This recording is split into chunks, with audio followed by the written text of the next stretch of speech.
Hello guys, welcome to my channel Lucid Fanfic, and if you're new here, don't forget to hit that subscribe button and turn on notifications so you never miss out on our latest videos. So be sure to stick around until the end, and let's get started. Third POV. Izuku Midoriya, who was 14 now, was spending time with his girlfriend for almost 2 years now. Izuku was so happy that he had followed the scream that day all those years ago and had found her. She has made him start loving himself more and decreased his self-hatred issues. Izuku, even after years of being with his father, still had self-hatred issues due to his green hair and green eyes that reminded him of his mother, but after a while with Stella's help, Izuku's issues had decreased due to her positive reinforcement. There are some days where they make reappearances, but Izuku was doing much better, and Stella always made sure to support him whenever she knew he was having issues. Most of his mental issues had been addressed since Izuku had made his appearance in Hisashi's life at the age of 9, and Izuku knew he would never replace his father ever. Izuku could see the light and day differences between All Might and Hisashi. Even when he was busy, Hisashi always made time for Izuku when he asked for it. Izuku has also spent time helping Stella train, and Hisashi has even helped her. This caused Stella's experience and skills to skyrocket. Her quirk overall was a complex one, but also an extremely powerful one after being put through the ringer by Izuku and Hisashi. Stella's quirk Phoenix Queen had evolved somewhat under the pressure that the Midoriyas put her through. Her quirk evolved from controlling fire, providing a healing aspect, and materializing a sword to the point that Stella could now control the fire enough that she could materializing wings of fire that allowed her to fly, increased the healing aspect, and allowed to materialize the sword quicker. It also allowed her to boost her strength and speed past her natural limits for a period of time. She also could make any fire be put out at will, as well, even if it was caused naturally or via another person's quirk. Overall, it was about double the power that she had before she started training with Izuku and Hisashi. They were proud of her accomplishments that she has gained in half of a year's worth of training. Months passed, and Izuku had decided to take Stella out for a night on the town since they had a small break from her school. They were currently sitting on a hillside and were watching the city life pass by them. So Stella, you have about a year or so left before you attend a hero school. Have you decided where you want to go? Izuku asked her. She thought about it, and honestly, she didn't know where she wanted to go. Honestly, if you end up with any long-term missions in another country, I would likely transfer to wherever you are stationed so we can spend time together. I don't really care about what hero school I go to. I just want to be near you, so as long as you are in the New York area, I will just attend the hero school near here, which is a highly rated school as well. Stella stated, and Izuku nodded his head at that and understood her desire. He as well wanted to be around her as well and didn't want to separate from her for a long period of time either. A week was reasonable and all, but anything longer than that would be annoying to Izuku. As they were just laying there, Stella decided to ask Izuku how his work was going in the business and in hero work. Oh, overall for the actual business, it's done well. We expanded into more foreign markets and have capitalized on several deals. We've also pushed your parents' businesses to a new height as well, and they gained traction in the American market at a faster pace than expected when the first deals were made between our families. They are expected to make a profit overall on all the American branches from their initial investments by the end of the year instead of in the next 3 years like projected. Izuku stated, and Stella nodded her head since she knew about that and was happy for her parents. Once they recuperate all of their investments, then it will be working in the black from now on, which will make things easier overall for their American branch. Izuku then started to talk about his hero work. There are limits on what I can tell you due to laws. Overall, I'm doing quite well in the cases I've been handling. I've had to deal with some special agent cases, and I have killed. It was disturbing. I felt sick with myself and disgusted, but coming home to you after the mission made it easy to push down and move forward. Izuku stated as he hugged Stella. Stella had moved into the Midoriya's home halfway into their relationship since the amount of time she spent with Izuku. The parents agreed to it, but warned them not to make any children, which caused them to blush. It honestly helped Izuku improve overall with his girlfriend of almost 2 years being around more when he had to come back from those nastier missions. On those days, Izuku knew he wasn't a monster for dirtying his hands for the sake of peace. Izuku had found some interesting quirks as well, but kept them hidden for emergencies since they were a bit more destructive, and Izuku, could see why they ended up being targeted for permanent removal due to how many people they killed with the quirks. Stella just hugged Izuku as he talked and nodded her head. Just remember, you're not a monster. These people you are killing have done many horrible things. It would be one thing to kill a random thug, but an entirely different thing to stop mass murders that just enjoy killing innocent people, Stella said, and Izuku leaned down and kissed her on the lips and thanked her. Stella then asked about the creature case since she knew some of it already from the media. It's getting troublesome. They are tracking down all of the DNAs and have found nearly all of them. It appears to be sourced in Japan, which means I will have to travel there for the mission, which is risky since it means I can run into them, Izuku said, and she felt him tense a bit at talking about them. She nodded her head. Just remember, if the case turns into a long one, then I will just transfer to Japan so I can spend time with you and all, Stella stated, and he nodded his head at the statement. Izuku just really didn't want to deal with them, but the more he and the commission dug into the case, the more it looked like he was going to be returning to Japan for a long-term mission, since he doubted a case like those creatures would be simple and easy to solve since it took them this long to even track the source of where they were being created down to one country. As they were resting, Izuku felt his phone vibrate and saw that it was time for them to leave and return home. As such, they got up and left and soon arrived home. Izuku found the entire family at the home getting ready for dinner. Since Izuku and Stella have been dating for over a year now and she moved in with the Midoriyas, the Vermilions had started showing up for dinner every other day, which has become a normal event. We're home, Izuku called out, and Hisashi said that dinner was about done and to get ready, which they nodded their heads at. Soon dinner was ready and they all found themselves at the dinner table eating dinner and talking about different things. As the night went on, Izuku was just glad that he could enjoy days like this, but he knew that one day the peace would be destabilized. As they were sitting there eating dinner, Izuku received a phone call.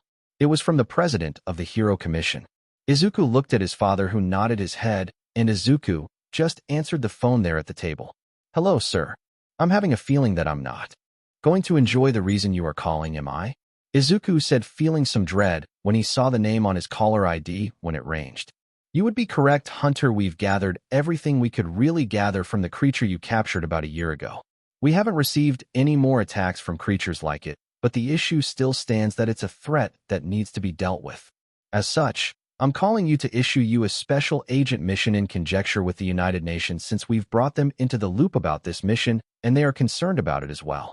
As such, starting in a few months, you are to relocate to Japan for the foreseeable future under the authority of the UN. You are to use your special agent authority where you see fit to ensure you get the resources from the local heroes of Japan to ensure you get the job done. The UN and America want whoever is making these creatures stopped, and if they can't be captured when you find them, then you are to kill them to ensure they don't escape. Do you understand? Asked the president of the American Commission. Izuku was silent for a few moments, but exhaled. I understand, sir. I will start preparing to leave within the next month and a half. May I inform Stella of this order? She plans to attend a hero school wherever I am stationed at so we can stay together. Izuku asked him and hoped the request would be approved, since Izuku didn't want to deal with being in Japan alone. Everyone at the dinner was tense due to hearing Izuku's words. Stella looked at him in concern and waited for him to receive an answer. Izuku waited and waited, but then got a response. Sorry for the wait. I was talking to a representative from the UN who is in my office about allowing the information to be told to Stella. I explained that your former family is in Japan and are significant heroes who do have some authority to cause you issues. They have agreed with me to have her read in the entire case so you don't have to hide things from her about it, so she can mentally support you since you have to be in your home country where you received a lot of trauma. We both know the likelihood of you running into them is going to be high as well, so it would be good to have her nearby. I would suggest having her apply to UA since it's the best hero school in Japan, but that's for you to decide on where she goes. If you want, I can do a recommendation for her to UA, or she can take the general exam. I know she's powerful enough to beat either exam. The president of the commission stated, and Izuku thanked him. Izuku then looked at Stella. I'll let Stella know of your offer to recommend her to the UA hero course in Japan and our plans to move to Japan for the foreseeable future, Izuku said, so she would know the location of where they were going. I'll reach out to you in a few days with the decision since I know the paperwork for UA will need to be sent in soon, Izuku stated. He talked a bit more before ending the call. So yeah, looks like we are going to Japan if you still want to go with me since I'm being stationed there for the foreseeable future, Izuku said as he looked at her, and she just quickly responded. Of course I still want to go with you. I without a doubt will go with you no matter what now, since you have to be near your previous family now. I can already foresee the future headaches that you are going to have now, she stated, and Izuku nodded his head. Old man, would you mind buying me a property in Japan? Actually, let's put it under Stella's parents' name or something so, if they do figure me out they will have some trouble tracking me down, Izuku stated, and they all nodded their heads. That is a good idea. Anything to delay them finding you will be helpful. I think it might be a good idea to also buy a gated house so they can't just walk up to the house and have to go through a fence and a gate. If they go over it, then they would be breaking and entering, and you could cause legal issues for them as well, Hisashi stated, and Izuku nodded his head at that idea. Izuku really didn't want to deal with those people, but he knew he would likely have to no matter what in the end. Stella just rubbed his back and told him that she would support him and help him, which Izuku responded with a kiss, causing her to blush hard since it was in front of their parents. Third POV. It has been about a month since Izuku had received the phone call from the president of the commission in regards to his new orders. Stella had finished the schooling that she needed from her middle school and had tested out of it. They also decided that it would be a good idea for Stella to also test out of her high school education, so the only thing that she needs now is the actual hero course education system. The reason that they did this was to ensure that she had as much free time with Izuku that she could have. They didn't know what exactly Yue would do with her free time during that day since she wouldn't need the classes, but they assumed that Nizu would likely put her in advanced classes like he has done so in the past with students like Stella that have passed through his halls. Izuku had looked around on the internet with the parents. They have even contacted a real estate agent in Japan and gave them a list of what they were searching for in their new home in Japan and the rough area where they wanted it to be. At first, the real estate agent thought they were being pranked since it was a foreign caller making the request, but soon realized they weren't kidding and got to work quickly. Outside of that, Izuku had talked to their parents and had to listen to threats from Francis Vermillion. Francis was threatening Izuku and telling him that he better take care of his daughter or else. Izuku was reaching his limit on listening to his threats and had snapped back. Oi, you think I am going to let the future mother of my children get hurt or mistreated? Izuku snapped out after listening to so many words of his. The room was silent until Izuku realized what he said and decided to hide his face in the couch pillow. God kill me now. Izuku groaned out as the adults were all laughing at him. Oh, already planning marriage now are we? Teased Stella's mother, and Izuku groaned until he heard a squeak from behind him, and he turned around to find Stella returning from finishing her last day at the school. She was bright red from what she heard, and Izuku groaned again and hid his face in the pillow. Stella, you heard all of that, didn't you? Izuku asked, and she nodded her head. Izuku rolled his eyes and pulled her down onto his lap. Well, I mean it. When we get a bit older, I will propose to you, okay? Izuku said, and she nodded her head while in his lap with a large blush.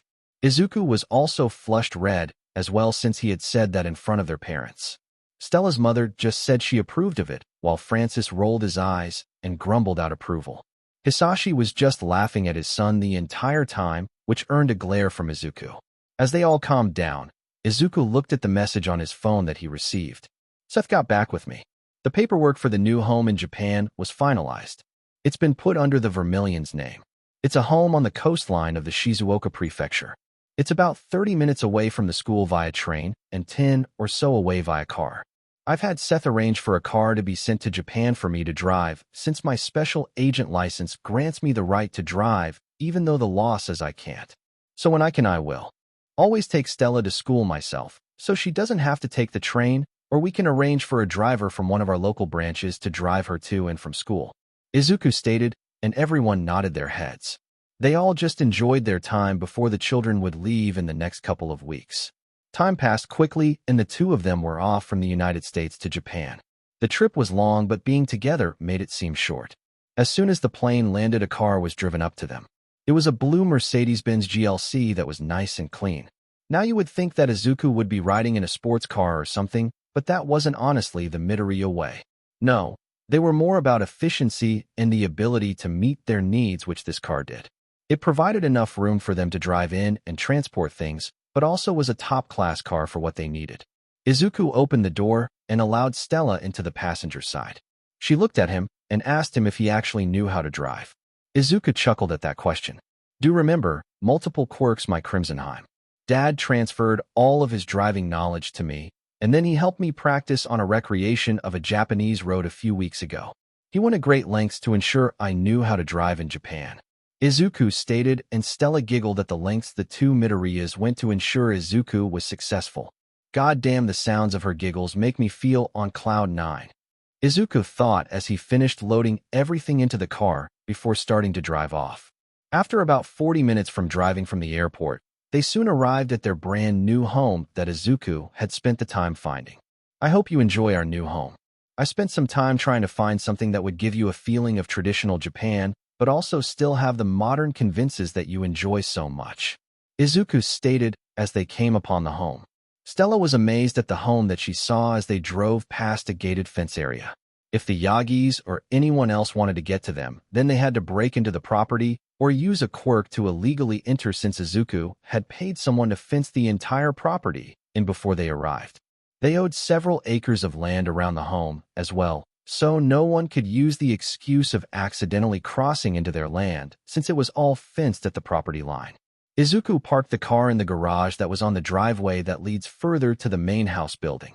The garage could fit around 3 full cars and had some other rooms in it for storage.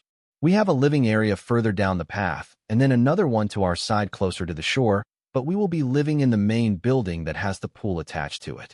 If our parents decided to join us, or rather your parents, since Dad would have issues returning to Japan, they could stay in the guest houses. Izuku stated as he pointed out the 2 other buildings that were on the land that they owned. Stella nodded her head, and they made their way into the home. The home: living room with dining room, kitchen, outside kitchen, dining table, and open-air pool. Main bedroom and bathroom on the top floor. Overall, Stella loved the home and enjoyed the more traditional Japanese feeling of the style of the house, but it still provided many modern benefits that she enjoyed. Though she was curious about the bathroom that was connected to the main bedroom, then she realized that there wasn't really a door blocking the sight.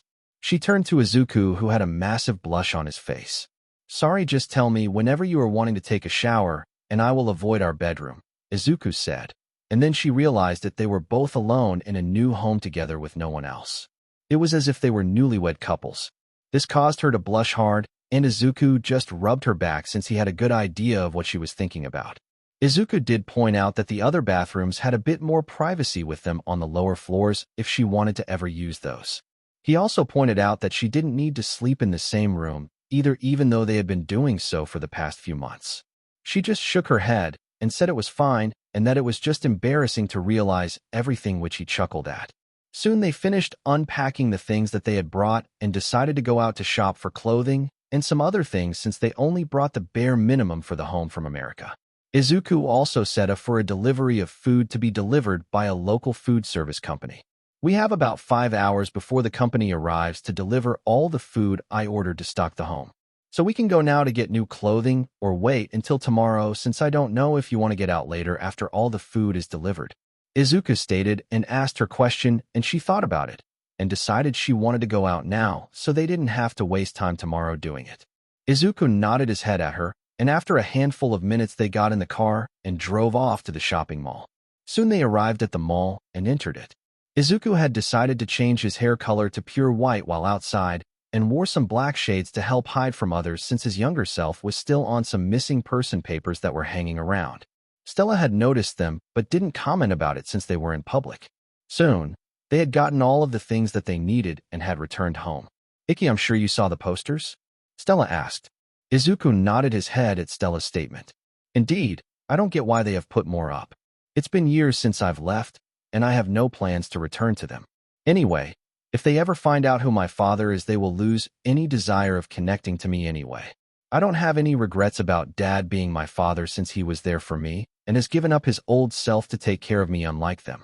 So, I've let my anger go regarding them, but I don't know if it will stay gone if I find myself in front of them. Izuku stated, and she nodded her head and just rubbed his back, helping him stay calm. Soon the food arrived, and Izuku opened the gate via his phone and allowed the driver to reach their house. They soon had everything stocked into the cabinets and fridge, and were ready to live out their lives in Japan moving forward. Third POV. Izuku Midoriya was a hunter. He enjoyed bringing criminals into face justice for those that sought to harm people. He wanted people to feel safe and secure, and just because he came to Japan doesn't mean that he was going to stop tracking down villains and bringing them to justice. As such, Izuku Midoriya decided to start his hero patrols in Japan after a week of being in the country. Stella and he had enjoyed their free time together, but he did need to do what he was sent here for. So once Stella went to sleep, Izuku decided to go out and start his search of anything that would lead him to find out who was making the creatures. Hisashi had some possible clues to who it might have been. Hisashi had told Izuku and the president of the commission about an old doctor he worked with. Hisashi actually confessed that the doctor is older than 100 years, which had surprised everyone when they learned about it. Hisashi said that the doctor had a quirk called Life Force. This quirk is similar to the anti-aging quirk that we possess, but it's a degraded version in my view. It provides a youthful appearance compared to your true age, but it has a horribly negative effect. It causes the user's physical mobility to worsen, which means that it was never a quirk that I wanted to take since it would hamper me in my battles all those years ago. Hisashi stated, and Izuku would have to agree. From what Hisashi knew is that the doctor was involved in researching quirks and always wanted to find a way to reproduce quirks. The doctor believed that quirks would hit a singularity point one day and cause something to happen.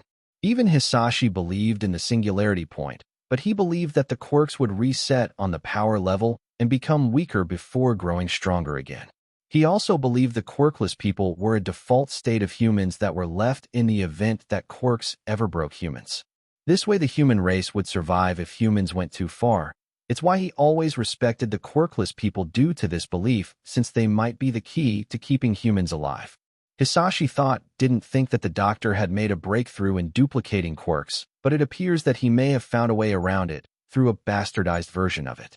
It's a good thing he never knew about Izuku's quirk, since it would have proven his theory possible. He never knew of Izuku or Inko. Hisashi had said in that meeting, and Izuku was glad the man didn't know about him either, since the doctor might have tried to take Izuku for experiments. Though, regardless of Izuku's personal feelings towards the doctor and his past work for his father, Izuku knew he would arrest the man since the man was a threat to the world with his experiments. At least I have a point of reference to start searching for, Izuku thought, as he was jumping from roof to roof during the night. As he was moving through the city, he noticed someone following him. He used his crows to keep an eye on the individual and cursed when he realized who it was. Well, I didn't think I would run into someone from my past so soon. Izuku thought, as the person that was following him was none other than Eraserhead, aka Aizawa Shoyuta, who was Izuku's uncle. Izuku came to stop on a roof edge and waited for Eraserhead to get close to him. Eraserhead came on the roof and slowly walked towards Izuku. "Hello, Eraserhead," Izuku stated, which caused his uncle to tense. "Oh, you know of me?" Eraserhead asked, prepared to attack. "Indeed I do. You are quite a good underground hero. Apologies for disturbing your patrol routes, but I am here under assignment hunting an organization down," Izuku stated, and Eraserhead was confused about who this individual was. "Who are you?" he asked, and Izuku chuckled. "Not a surprise you don't know me. I am a hero from America after all. I am the Shadow Hero, Hunter," Izuku stated as he jumped off the roof and disappeared via his shadows. Eraserhead came to the edge and saw him gone and cursed. "The Shadow Hero, Hunter?" He sounded young, though, Aizawa stated as he decided to move on with his patrol. Izuku then came out of the shadows and watched his uncle move away. Well, I handled my emotions quite well for seeing him, but he didn't really cause me issues. He just wasn't around for me is all, Izuku thought as he jumped away in the opposite direction of the way his uncle went. Soon, Izuku went through several small-time criminals and questioned them if they knew of any organizations engaging in human experiments, since he didn't want to say the doctor's name and give his hunt of him away if he somehow had a way to keep watch on people that knew about him. So far, Izuku had struck out the entire first week of hunting, but he expected that in all honesty and would need to expand his search zone slowly but surely until he got a lead. He did create a small uproar in the police department since they believed that Izuku was a vigilante because Izuku didn't stick around after ensuring the police were given the criminals. He wasn't required to as a special agent. He just filed his reports with the UN and they would handle everything on his behalf, because they didn't want him wasting his time with the local police unless he was requesting their support in the mission, and he wasn't going to do that anytime soon until he had a lead on where to start looking at. As such, that is how Izuku kept going about his days and kept striking out. However, a special little event happened about 10 months or so before the start of UA entrance exams. Izuku was on the streets walking with Stella when he heard an explosion coming from the distance. They decided to check it out and see if Izuku needed to get involved, since he could easily use his quirks and the shadows to transform into his outfit without any issues.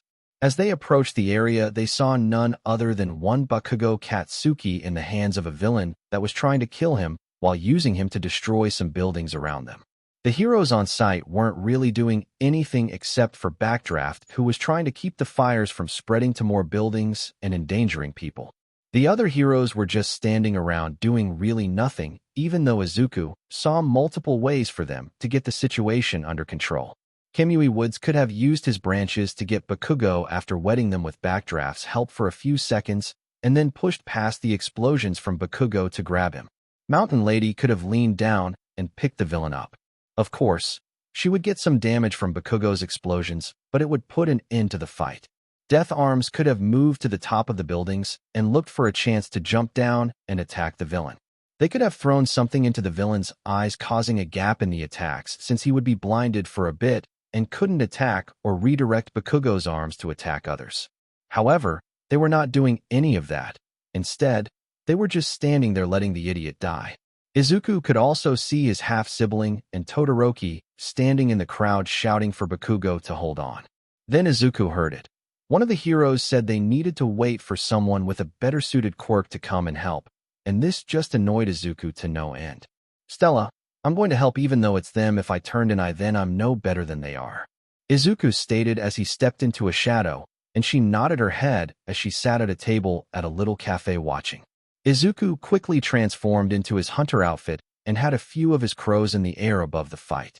Izuku always kept a large number of his crows in his shadows, since he found that he could store things in it, and they wouldn't age or expire. Izuku was amazed when he discovered this out with his Shadow Master quirk. Anyway, back to the actual problem at hand. Izuku came out of the shadows and waited for a good time to strike. When the villain turned to the side a bit, Izuku darted out, and everyone saw him but the villain until it was too late. Izuku got up close and used his shadows to grab Bakugo and yanked him out. Once he did that, he jumped back with Bakugo and handed him off to the other heroes. They were trying to figure who he was, but Izuku just dashed back towards the villain, who raised a tentacle and smashed it down towards Izuku, who just dodged to the side and pierced the villain with a shadow whip, but it just didn't do much. Izuku, though, wanted the villain to let his guard down as Izuku jumped back and the villain attacked, but at that moment Izuku yanked his whip back and made them pull the two eyes out and into his hands, which caused the villain's body to break apart, since Izuku had guessed as the only actual solid part that they were required to keep the body together. Right after Izuku did that, All Might arrived on site and crashed into the ground, looking like he was going to attack the villain, but Izuku had defeated it already. Everyone was stunned to see the villain defeated so easily, but also to see All Might late to the party in a sense. Izuku just rolled his eyes under his mask, though none of them knew that. Izuku handed the villain's eyes to the police officer, who was about to ask who he was, but Izuku just disappeared into the shadows near them. Everyone was shocked and stunned. Izuku then came out of the cafe and sat down with Stella without anyone even realizing he came out of thin air, since he exited the restroom from inside of the building, which made everyone none the wiser. Stella rolled her eyes at his dramatic display, and Izuku just chuckled. The two of them sat there as the heroes and police were looking around for Izuku, but they couldn't find him. Even All Might saw no signs of where Izuku went, so they had to give up. "You know they are going to assume you are a vigilante, right?" Stella said, and Izuku nodded his head. "Doesn't matter, whenever they try to arrest me for it. I just need to show my hero license. I have both on me, and I will show my basic one first before the special agent one, since both have all my information blocked out, except my hero name and ID number," Izuku stated, and Stella just nodded her head. Izuku asked her if she was ready for the UA entrance exam, since she decided against doing the recommendation exam. She wanted to show off her own strength and not be told she got in due to connections or money. I'm ready as I can be, but I'm going to keep training with the 10 months or so that we have left. If you have any time, could you help me get a bit better? She asked him, and he nodded his head. I will always make time for you, my Hein. Izuku teased, and she blushed a bit and smacked his side, which just earned a laugh from him. Both of them got up and soon left the cafe since they decided it was time to return home for the day. As they walked away, they ended up walking right by All Might in his skinny form, Izumi Yagi, Katsuki Bakugo, and Shudo Todoroki, who all didn't realize that it was Izuku, but tensed up when they all thought they heard Izuku's voice, but couldn't see him anywhere since Izuku and Stella had already disappeared in the crowd. They all talked to each other and confirmed that they all thought the same thing. Izuku Yagi was just near them, and they didn't even notice. Third POV. Over the next 10 months before the UA entrance exam, Izuku had spent a lot of time helping Stella train while he did his work on the special agent case at night. However, he was honestly astonished by the display of her abilities and combat learning speed, which has only gotten better over time. Izuku had realized that even with all of his quirks, that she was one of the best people capable of fighting him or his father in a battle. The reason he believed this was due to how fast she always improved and the fact that her quirk provided her multiple benefits that could disable them. Both Hisashi and Izuku relied on their healing quirks to get them back up and going, but she is capable of producing fire hot enough to cauterizing their cells quickly. She's a close combat person, but also a long-range combat individual, which provides her the ability to fight them in multiple different ways, and her quirk also provides her a healing aspect that would make her last against them. Though, Izuku said capable of fighting them in a battle and not defeating them in a battle.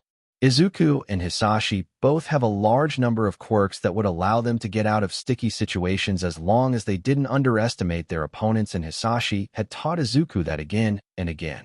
Hisashi had reminded Izuku that even though he was stronger than All Might, he suffered a defeat at his hands since he had let his guard down and underestimated his opponent. As such, Izuku knew to be careful against even the weakest person that he fought and to always approach them as if they could kill him if they were lucky enough, and fate smiled upon them. As the months passed away, Izuku also saw an increase in the activity of those that used to be related to him. He could see them looking around the city where he was on the day of the sludge attack. They must have heard my voice when walking by with Stella. They shouldn't know who we are, though. They are just blindly searching since I have seen Uncle Aizawa, Uncle Endeavor, Grandpa Torino, Uncle Sir Naitai, and whoever his little helper is. Izuku thought that he realized that he called them with titles as if they were family, and Izuku honestly didn't know how to feel about that. He did it out of instinct, and that is how he found himself on the couch in the living room with his head on Stella's lap, asking her for her thoughts about that. From what you told me, they weren't there in your life. So they didn't really harm you as your former parents did, nor sister and her friends did. It's possible you don't really blame them as much as you first thought. The question is, did they know about your treatment before you disappeared? If they did, then it's a whole separate issue, but if they didn't and were lied to by the Yagis, then it's okay for you to still want to be associated with them. Stella stated, and Izuku nodded his head. Right now he just didn't want to deal with them, but knew he would have to sooner or later, and the number of times he keeps running into them keeps increasing slowly and slowly. The last few months passed, and it was now time for the UA entrance exam. Izuku drove Stella to the UA gates and dropped her off. People looked at the car, but let it go as it wasn't really shown offish. As such, they just ignored it for the most part, but Stella herself did get looks from perverted males which annoyed Izuku, which Stella just giggled at him and put a kiss on his lips before walking away. A lot of boys wanted to glare at Izuku, but he already drove off and parked the car far away from UA, before he changed into his hero outfit and teleported by using one of his crows to get a visual of the inside of UA. Izuku blended in with the shadows quickly before the alarms and sensors could pick him up. Izuku had no issues with Nizu finding out about him being there, but he didn't want to cause an issue, so he just hid and made his way into the school. Izuku wanted to spy on the exams because he personally wanted to see what they were like on the day of the exam. Call it an old childhood dream of his that he never got to live, so this was the next best thing. Izuku has also been debating on revealing himself to his uncle Nizu. Izuku is highly doubtful that Nizu would have allowed Izuku to be treated like he was due to Nizu's past. Nizu would have taken Izuku away if he knew, and Izuku believed he just trusted All Might's and Green Tornado's words because of how long he knew them and trusted them to not lie to him. As such, Izuku had already asked the UN and the Americans' Commission President for permission to read Nizu in on the case if Izuku decided to bring him in on the case, since he would involve Nizu most likely even if he didn't fully reveal himself. As Izuku was moving around the campus, he soon found himself in front of said Principal Nizu, who was staring at the shadow that Izuku was hidden in. Izuku was kind of shocked that Nizu was staring straight at him. There's no way he knows I am here, right? I'm pretty sure I hid before the sensors triggered, Izuku thought, and watched Nizu.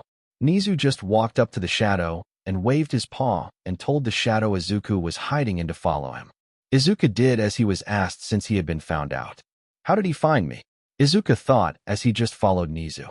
Soon they arrived in the principal's office where Izuku came out of the shadows.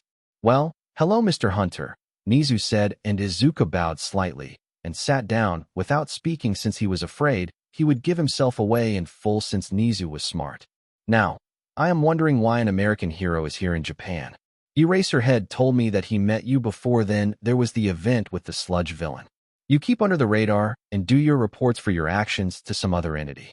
I know that since the police believed you to be a vigilante, but then they received official reports with your hero name and ID number on them through official channels, which I can't track back. So that means several things from what I can assume.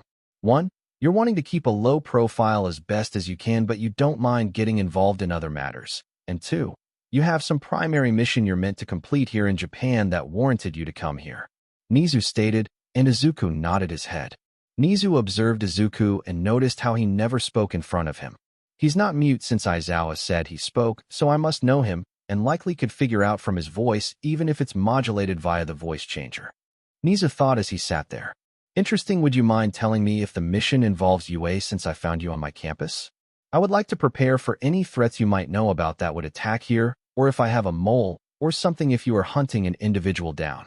Nizu asked, and Izuku shook his head and wrote down that the case doesn't involve UA, and that he was here for purely personal reasons since he didn't get to attend schooling past elementary and had tested out of all of his education a few years ago before becoming a pro hero. Izuku wrote that it used to be a dream to attend UA when he was a child, but it never became reality due to his situation in the past. Nizu thanked him for letting him know the reason and offered him a view from the control room with all of his staff, which Izuku accepted since he didn't have to hide in the shadows. Unknown to Izuku, though, he would run face to face with his past much harder than he thought he would. Though, while they were walking, Nizu had been making connections in his mind to all the information he had. He's young, really young based on the note and height. He's tested out of all schooling, so he's gotten his high school degree. He said he wanted to attend UA, Nizu thought, but was cut off from his thoughts since they had arrived at the control room. The sad thing is he was close to putting Izuku's identity together from all the small clues he had due to his high-spec quirk, but switched the train of thoughts due to arriving at the control room and needing to be ready for it. Izuku thought was freaking out because the moment he entered the room it was filled with people that could recognize him. Endeavor, Sir Nightai, Eraserhead, Gran Torino, Recovery Girl, and Nizu were all in the room with the other staff of UA. They all looked at him, and Eraserhead stood up a bit on guard when he saw Hunter. Nizu waved him off. Everyone, this is an American hero who is just visiting campus. He's here in Japan on a mission that is unrelated to us, but wanted to watch the exam, so I've allowed him in here. Please treat him with care, Nizu stated, and they all nodded their heads.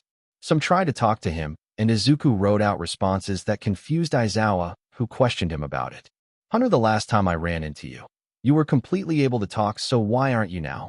Aizawa questioned with a raised eyebrow. Izuku just didn't know what to say, so he shrugged his shoulders. Then, that is when Izuku tensed up as the door opened, and in came Green Tornado with all might. Oh no, what are they doing here? Izuku thought, and then he realized Izumi Yagi, Katsuki Bakugo, and Shudo Todoroki would all be taking the exam today, and he had forgotten about them. Oh dear God, that means my Heim will have to deal with them. That's just fantastic, Izuku thought, and Nizu noticed how Izuku had tensed but put it aside in his mind for now and would come back to it later.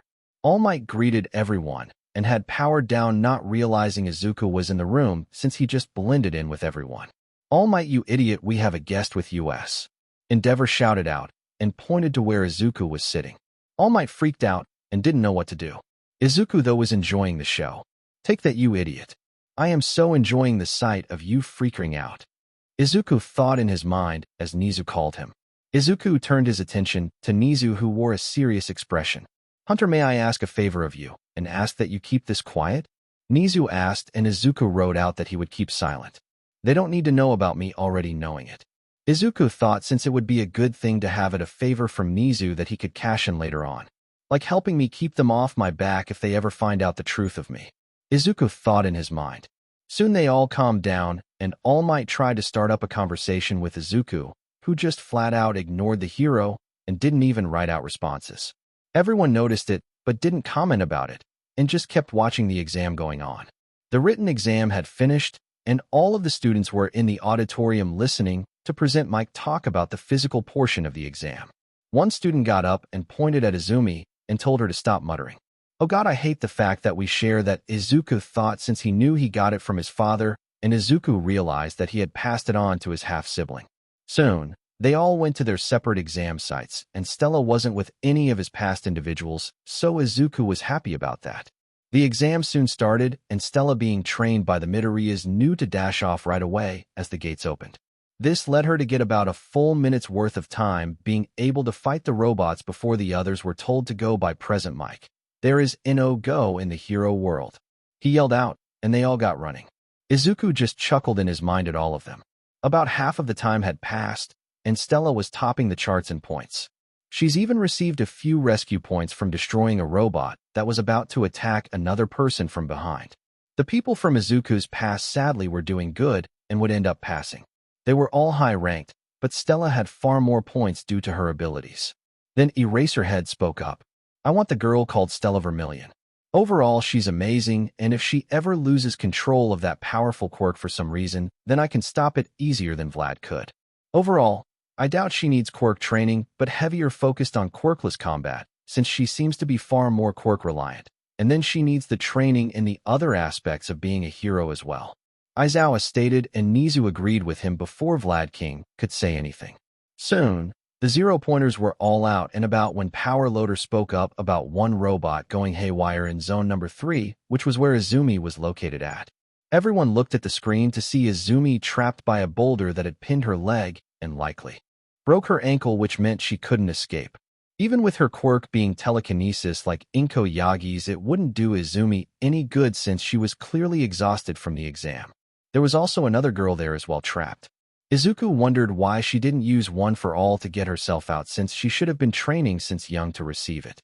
But Izuku didn't care since he wouldn't get involved unless there was no room left for them to escape, or someone to save them. That I can't get it to stop. Someone destroy it, and save them since it's far too close to them anyway. Nizu shouted out as he tried hacking the robot before it would get to them, but the robot was really damned close already and wouldn't stop in time even if it received the command. All Might stood up and was about to go when someone yelled at the screen. They all turned and looked to see the pro-hero Hunter standing in front of the girls. They all turned to his seat to only see what looked like darkness/shadows dissipating into the air. They all wondered how he got there faster than All Might, but didn't care as they watched the scene since it would be too late for All Might to get there anyway. Down at the robot, the girl and Izumi were screaming for help when Izuku appeared. He looked at her with his quirked vision, using All for One, and did indeed see two quirks inside of her. Her natural quirk, and One for All due to how much power it radiated off of itself. He knew it matched what All Might still barely had inside of himself as well. Izuku then turned back to the robot and raised his hands and arms.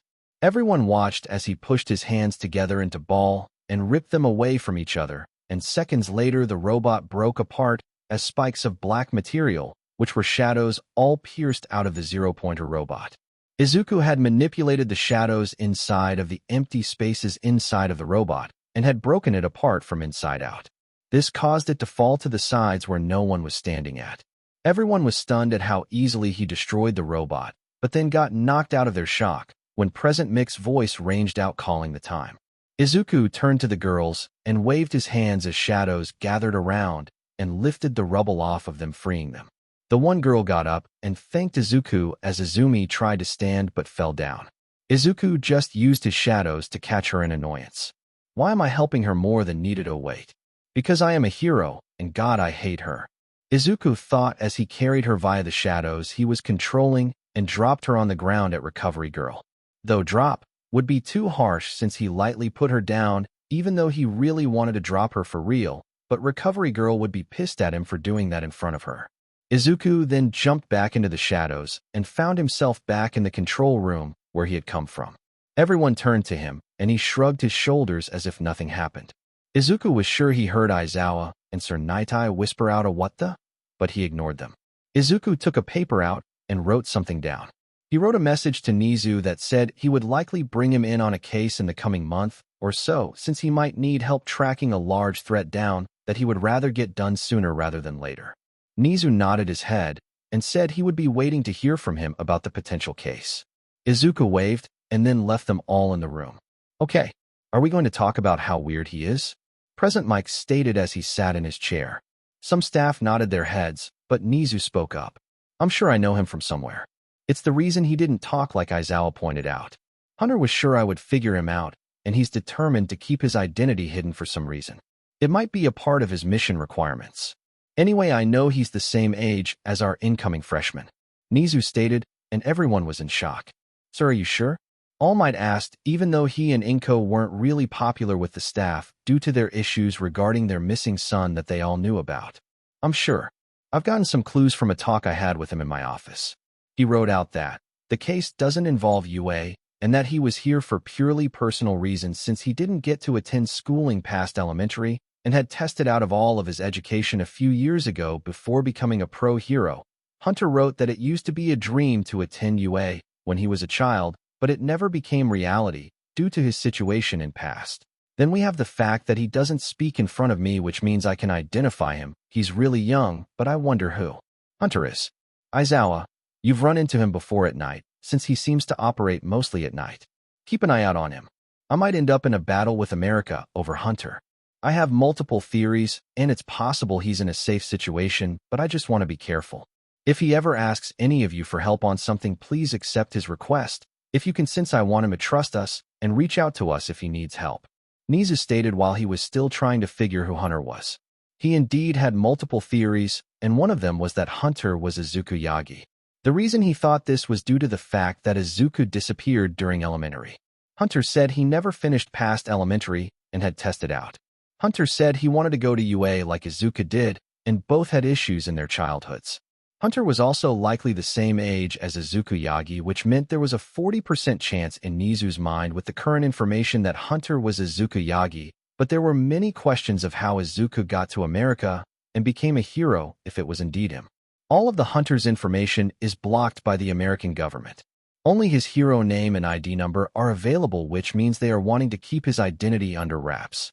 Nizu thought as he dismissed everyone to get started on their work. While they were all doing that, and Izuku was freaking out. I really gave up to much information.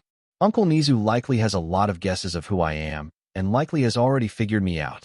God, why does he have such a big brain?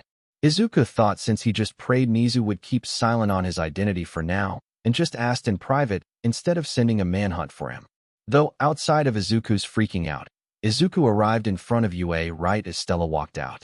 She got into the car, and they drove off, and went home for the day where they would relax and wait for her results in 2 weeks. Third POV. Even though Izuku knew that Stella had placed first in the hero exam and first on the written exam, Izuku decided to tease her about if she passed or not. Izuku was having fun up to the point that she threatened to kick him out of their share master bedroom to the couch. Okay, I am sorry. Izuku quickly apologized and was on his knees since he knew he wasn't allowed to go to any of the other rooms to sleep and had to stay on the couch, or she would just extend the time limit. He's ended up on the couch once before, and it wasn't enjoyable. Izuku had gotten far too used to sleeping with Stella's warmth that he didn't sleep at all that night. He couldn't even fall asleep for 30 minutes, which would have granted him an entire day's worth of energy, but nope. Izuku just kept turning and tossing all night long since he didn't have patrol that day, and he had eye bags under him the next morning. Stella decided to take pity on him and allowed him to cuddle up to her, which allowed him to fall asleep for long enough to activate Power Nap to grant him a full night's rest after he apologized for throwing her in the pool that day before. Izuku learned that once the threat came out about sleeping on the couch, then Stella was at her limit with him, teasing her or whatever he was currently doing. It wasn't limited to just teasing her either. If he were doing something really idiotic, then she would threaten him with sleeping on the couch. It became an extremely powerful tool for him to use against Izuku, and they both knew it. So, would you like your results, or wait for the next few days when it should arrive? Izuku asked, and she decided to just wait, and that is what they did. The next few days passed, and the results arrived at the P.O. box that they had registered in her name so that the school didn't know her exact address.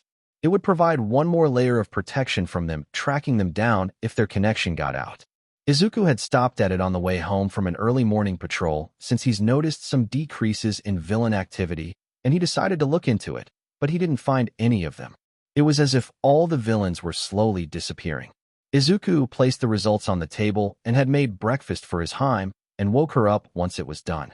As they sat down and ate, Stella opened the results and Izuku's mood was ruined.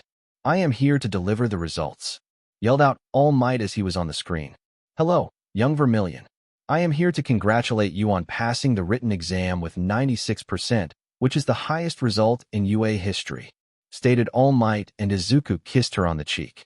"Good job, my Hime," Izuku said, and they kept listening into the device.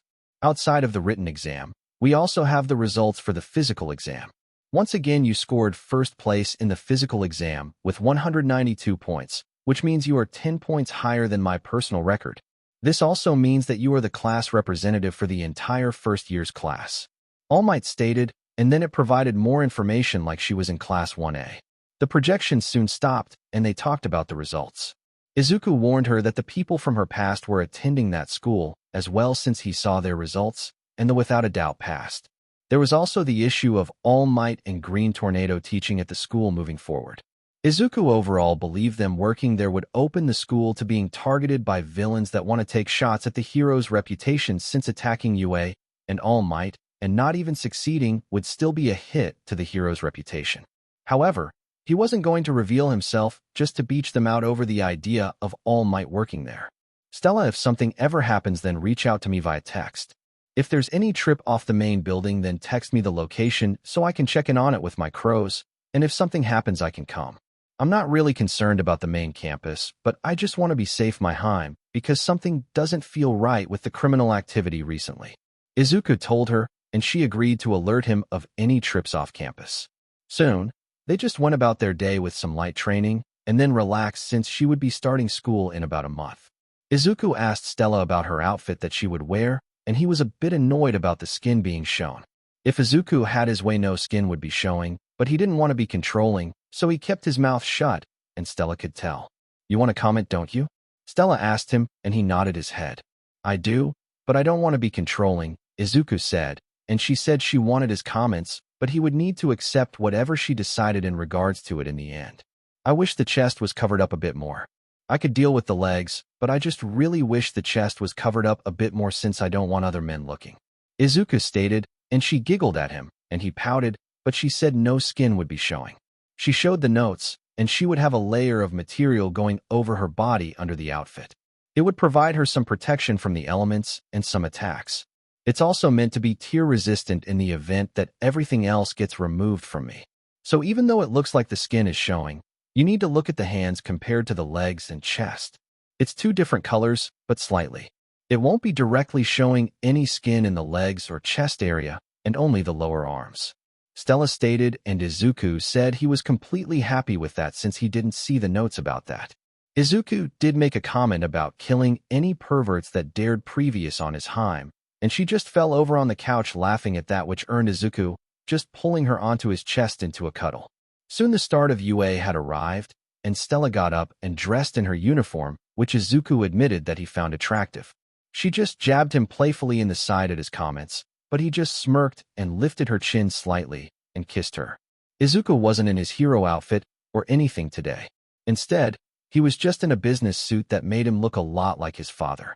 "Icky, you know how you always thought you were like your mother? I think you look far more like your father, just with green hair, since you stopped adding white in now. Your hairstyles match more now, and you have grown out of most features that look similar to that woman," Stella stated, and Izuku smiled a bit and thanked her. Izuku looked in the mirror and did realize that if his hair and eyes were white, he could be mistaken as a carbon copy of his father, and that made Izuku extremely happy. Stella, what do you think would happen if they find out my identity and I just quickly turn my hair and eyes white in front of All Might? I think it would be a fun sight to see if he mistakes me for my father. I kind of want to see his reaction. Izuku said with a smirk. Stella just rolled her eyes at him and sighed. Icky, just be careful with All Might. Remember to not let your anger consume you, or you will sleep on the couch, Stella said as she pinched his side, and he gave in and said he would be careful. Soon, Izuku drove Stella to UA and dropped her off. Izuku was going to the local office branch today to do some work and check in with how the operations are going for their Japanese businesses. Stella, on the other hand, soon arrived in the classroom of 1A. She entered the room to find Shudo Todoroki, Katsuki Bakaguo, and Izumi Yagi. There was also the boy that called Yagi out at the presentation by Present Mike during the exam. The boy was talking to Yagi and apologizing to her for calling her out when she was clearly paying more attention than him and was a better person. Stella just ignored them all and took a seat near the front door. Soon the entire class was filled with people, and they noticed there was one extra person with one less desk. Icky said the teacher for 1A is his uncle, which he's unsure if he hated Icky or not due to his previous quirkless statues. However, one thing is clear, that someone will be expelled if not more people, since Icky said that his uncle had a habit of expelling people. Stella thought as she noticed Eraserhead in his sleeping bag at the door. Stella did wonder if Izuku would take pity on the man and give him a second quirk like the power nap quirk if it was compatible with Eraserhead's body. However, she was pulled out of her thoughts when he started speaking. Everyone shut up. I am Shoyuto Aizawa. You will call me Aizawa-sensei. Now put these gym uniforms on in the changing room and get out to the training field in 8 minutes or I will expel you, Aizawa stated, and Stella just got up and quickly moved to do it. This caused everyone else to get moving as well, and soon everyone was in the changing room. Stella was standing out on the field, and Aizawa came out soon after her and was surprised to already see a student on the field. He looked at her, and she looked at him. Good day, Eraserhead, Stella stated, and Aizawa's eyebrows raised a bit in shock that a student and a foreign student at that knew who he was. I'm curious of how you know of me, Aizawa stated, and she chuckled a bit. I've been told about you. Though, I wonder if you will live up to the hype he gave me. We can only see Sensei, Stella stated, because in all honesty, she hoped Izuku had more family that loved him than just Hisashi. Izuku was unsure of Aizawa since he never came to help him, but he always did send birthday cards every single year. Izuku himself honestly hoped the man wasn't like his previous parents, but Izuku was afraid to break the mental image that he has of his uncle, who he thought was cool since Eraserhead fought nearly quirkless all of the time. Eraserhead was about to ask who told her, but the other students came out, and he kept his mouth shut, but he was watching her more closely now. Soon, they started doing tests, and Stella had to do the ball throw first because she scored first place in the exam. Everyone watched her as she walked up to the circle and took the ball. She powered her quirk up to fuel steam and controlled some fire around the ball and just threw it, and it blasted off into the sky. It burnt the ground around her, and you could smell the charred ground. Aizawa was surprised at her quirk usage since it was even more than the entrance exam. She held back in the exam, but went more out here? No, she was more controlled in the exam, and this was more brute force to get a further distance. Aizawa thought as he watched the number increase and increase. It soon finished, and the ball had gone far enough that the distance was large enough to have made it to China's coast. Aizawa showed the score, and people were shocked. Then someone talked about how the test was going to be fun, which Aizawa got annoyed at, and stated that whoever ended up in the last place would be expelled. The girl with the zero-gravity quirk, named Urarika, stated that it wasn't fair. Before Aizawa spoke up, though, Stella did. Fair? Is the life of the quirkless people fair? To be beaten and neglected by their own family? To be neglected by everyone that is meant to take care of them? Is it fair for those with so-called villainous quirks to be treated harshly just because of a quirk? Villain attacks? Acts of God that claim people's lives? No, they aren't, but as heroes, we can hopefully correct some of the unfairness with the influence and power we will hold, Stella stated with some coldness in her voice. Aizawa smiled and spoke up. She stated almost the exact words out of my mouth. She's right, and UA gives the teachers the right to conduct our homerooms as we wish. I can do as I wish with you all, which includes expelling you all if I so want to. Let's start the so-called fun, Aizawa stated with a smile. The people that had harmed Izuku in his life all flinched and Stella had noticed the Yagi's adults hiding behind the building's side watching the class as well. Stella just had a light smile on her face as she moved back to the group of students, but glared at the pervert that was looking at her and the girls. After a while, they all finished the tests and Aizawa-sensei showed the results.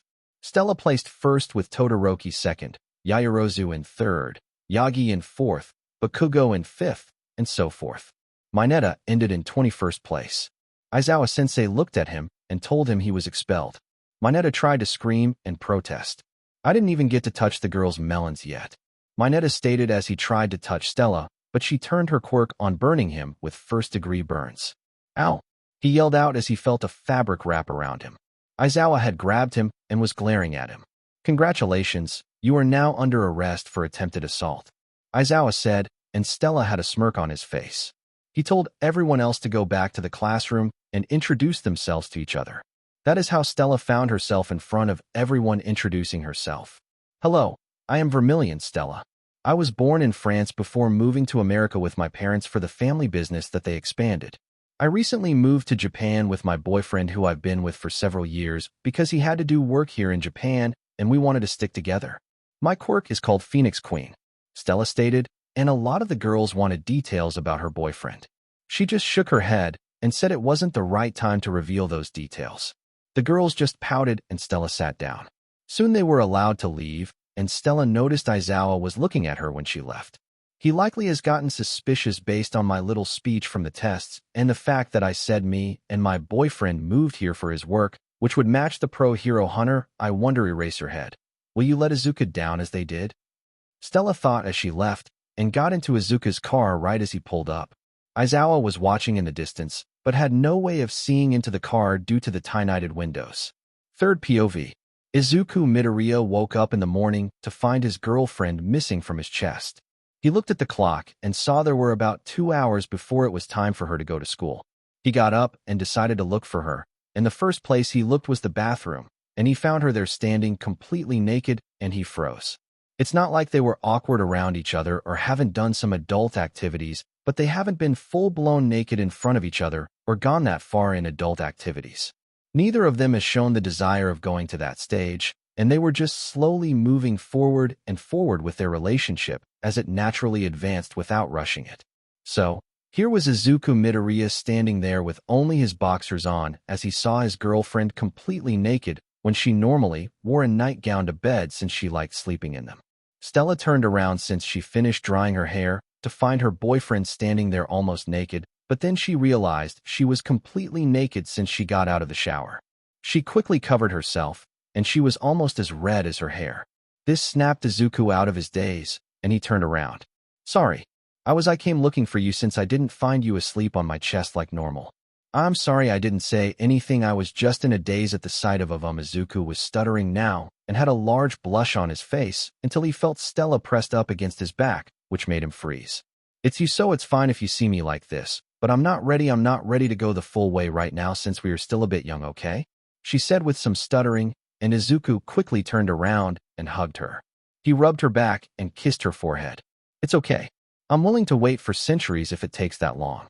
We have almost all of the time in the world to take our lives as slow or as fast as we want to, Izuku stated as he kept kissing her forehead. Izuku then picked her up and moved her to the bedroom and pulled some of her clothing and uniform out of the dresser so she could change. He himself started to get change, and he took his boxers off in front of her since he had seen her naked. IKK, she said quickly, but he chuckled. I get to see you naked right now, so I don't care if you see me either. Remember, we can take it as fast as we want or as slow as we want, but I am comfortable with you seeing me completely naked, and I love seeing you as well, my Heim. You have always made me feel comfortable with how my body looks with all of my scars from my childhood, so I have no shame of showing off in front of you, Izuku stated as he slipped new clothing on but still sported a blush. Stella soon finished getting changed as well, and they made their way downstairs, and Izuku made breakfast for them. Far as I know, today is simple, but we do have a battle training at the end of the day. They didn't say who the teacher was, but we know All Might works there with Green Tornado, and I think it's going to be them, Stella stated, and Izuku nodded his head.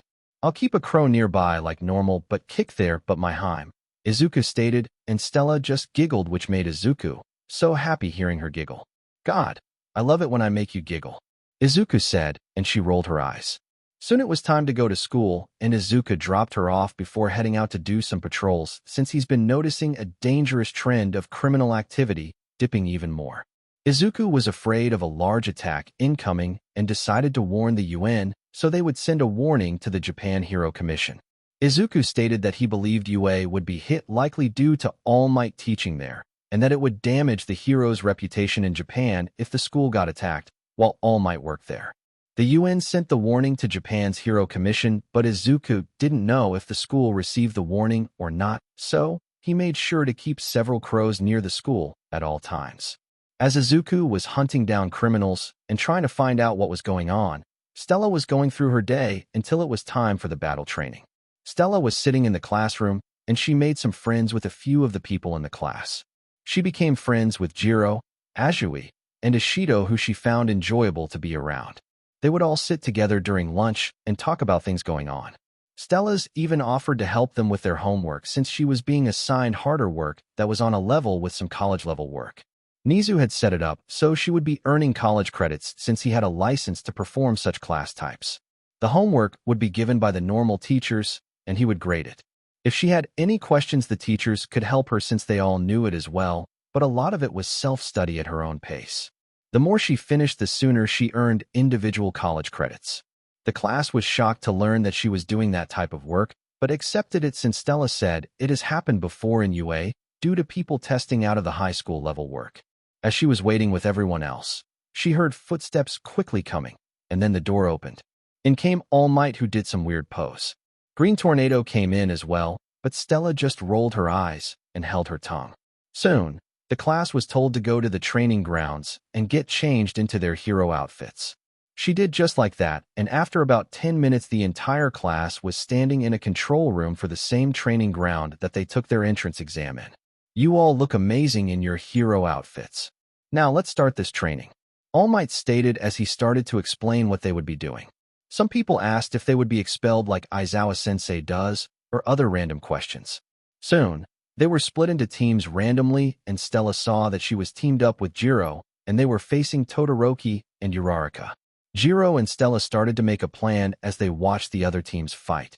"How good are you with heat?" Stella asked Jiro, and she said she can handle it for a while. Part of Jiro's suit is heat-resistant and has a small cooling system for any support gear she would use, which does cool her outfit as well, which Stella was happy at. "I'm a perfect counter to Todoroki's quirk, and Uraraka, we just need to avoid getting touched, which will be easy for the most part. Even if she does, I can form wings with my fire so I can act as a counter to her as well," Stella stated, and Jiro put her head down since she didn't think she would get to do anything. "Don't worry, I do need your help. 1 to find them, 2 to help stall Uraraka, and if you can defeat her, I'll handle Todoroki, and then we will go from there," Stella said, and Jiro was happier she was actually doing something. They turned their attention back to the fighting and watched as it was Yagi's turn. The match went forward, and Stella knew about One for All, but was confused on why she was using it so roughly, as if she lacked control of the quirk itself. Did she not train with it? Stella thought, but put it out of her mind as she watched Yagi fight Kirishima and get defeated by him. Kirishima was at first being thrown around by Yagi's telekinesis quirk, but he hardened his body and used his fingers to claw into the ground and pulled himself so she couldn't throw him around anymore. After she got a bit tired, he then dashed at her and slugged her in the stomach, and even her attempts with One for All were pitiful. She hasn't really gotten any combat training, which is sad considering who her father and mother are. She's too reliant on her quirk. Stella analyzed as she got much better at doing it due to Izuku teaching her. Soon, the fight came to an end and the Kirishima team won. Bakugo had his match as well, and he lost as well since Yaoyorozu was smart enough to make a solution agent destabilize his sweat and make it not be able to explode. As such, Bakugo could only put out light explosions when he sweated and ended up getting tossed by Yaoyorozu. Everyone was shocked at how easily the people they thought were at the top of the class had gotten taken out by other people. That rubbed salt in Yagi's wounds as she visibly deflated a bit. Stella was close enough, and she thought she heard something muttered by Yagi about the quirk not cooperating with her. Stella was confused and thought that was crazy that a quirk wasn't cooperating when quirks aren't sentient. Then she remembered TheHinoKami's quirk is sentient, as well, which meant that one for all that had passed several generations could somehow have a sentient mind inside of the quirk itself, which would make sense due to it requiring the will of the current user to pass along. Stella decided that she needed to inform Izuku of those details when she got home that afternoon, but now it was time for her match. Soon she and Jiro went into the training grounds. They were playing the villain team, so they just waited for the hero team to come towards them, and they hid the bomb in a separate room with no windows and only one door. Stella stood in the hallway waiting as Jiro informed her that Todoroki was coming, and right as she said that, ice was shot across the room, but Stella melted it right away. Your ice is useless against me, and so is your fire. For more or less, Todoroki, you are quirkless in front of me, Stella stated, and saw the flinch when she stated that, which made her smile slightly. Soon Uraraka came charging, but Jiro went and attempted to deal with her, which she was doing quite good at. Stella, though, focused on Todoroki and made her fire surrounded him and started to heat him up.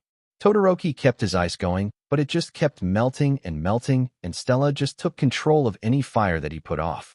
Stella was overall the perfect counter to Todoroki in all regards. He couldn't even get close to fight hand-to-hand since she would make the fire hot enough to burn him, and he had to keep feeding ice out to keep himself cool. As she was doing that, she kept an eye on her teammate and saw that she had successfully captured Uraraka by creating a sound strong enough to stun the girl for a brief moment before she tried the capture tape around her. Jiro then came to Stella, and she nodded her head. Let's end this. I don't want to kill him after all. Stella then dashed forward with the capture tape out and used her fire to hide her approach. Right as she got up close, she broke the firewall that she had created and wrapped the tape around him quickly before he could even react. The match was called, and they were all told to return to the control room. Stella came back into the room and was congratulated by every one of her friends for doing such a good job at taking out Todoroki, and Jiro was congratulated as well. Soon the teachers got everyone's attention back, and they talked about how the match went. After talking for a bit longer, they were dismissed and let go for the day, since that was the last class of the day. Stella was walking out of the school when her friends that she made came up to her and asked if she wanted to walk to the station together. Sorry girls, my boyfriend always picks me up in the car, Stella stated, and the girls looked at her funny. Stella, how old is your boyfriend since none of us are at the legal age to drive? Ashido asked with a raised eyebrow. She wanted to tease her friend, but was also concerned. Stella just chuckled a bit. Don't worry girls. He's the same age as us.